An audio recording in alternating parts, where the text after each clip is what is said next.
کتونکو په مدرسه حسن باندې خبره اترې کوو په خورو مفتي آباد کې چې سباله د سهار نه واله تر 12 بجو پورې مبارکه دستوره به دغه ځای کې منعقد کیږي، یعنی جلسه دستار فضیلت. په دغه کې به یو شمېر ماشومان د حفظ نه او د ناظرې نه پارېږي. په دغه دستوره کې به شیخ فخرالاسلام صاحب، ستر علمالدین مفتی عبدالله شاه صاحب، مولانا هاشم صاحب، مفتی یار محمد صاحب او داسې نور ګڼ شمېر ستر علما به پکې ګډون کوي او تقاریر به کوي. سهار نه واله 12 پورې او 12 بجې بیا په دغه مدرسه کې هر کال د خوړنې پروګرام خوم شوی وي. د دغې چې کوم بانی دی یو کاروباري شخصیت دی، یوسف مومن. د علماو سره مینه ده او الله پاک په فضل و کرم هم کړی دی.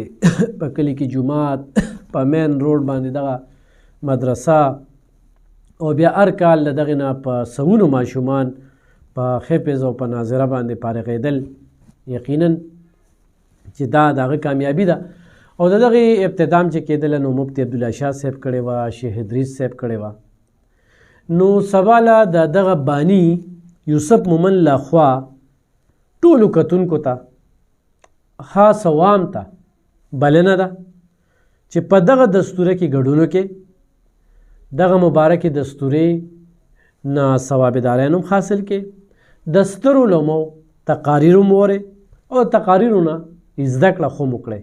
یقینا موږ کې ډېر زیات کمی دي علماو ته موږ کینونه.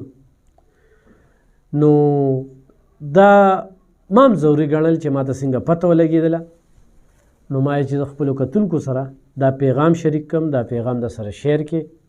او په مدرسه حسن کې په خورو مفتي آباد کې سباله چې کوم جلسه دستار فضیلت دی په دې کې خپل ګډون یقیني کړئ او دغه روحاني دستوره ده، سکون واخلئ.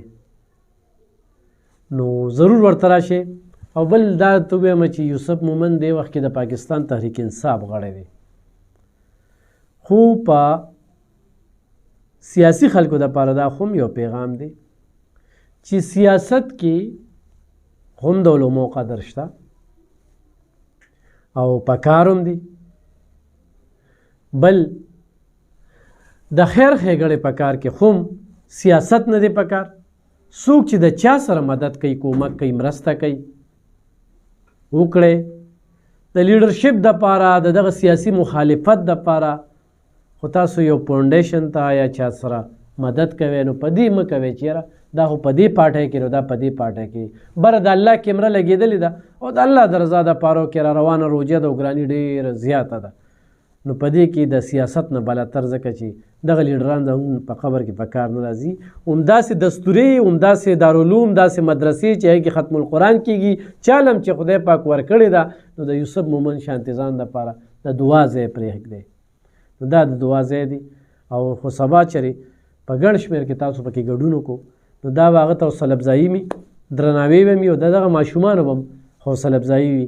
نو ضرور په دغه مدرسه حسن کې په خورو مفتي آباد 400 کې په دې کې ضرور ګډون وکړئ. ډېره مننه، خوشحاله اوسئ. بل درته دا وایم چې جوماتونه چې کوم دی، جومات هغه کې د شپې ناتخواني کېږي او باقاعده چراغا پرې لګېدلي دي. نو دا یو ډېره ښه خبره ده او دا دین سره د مینې ښودنه ده.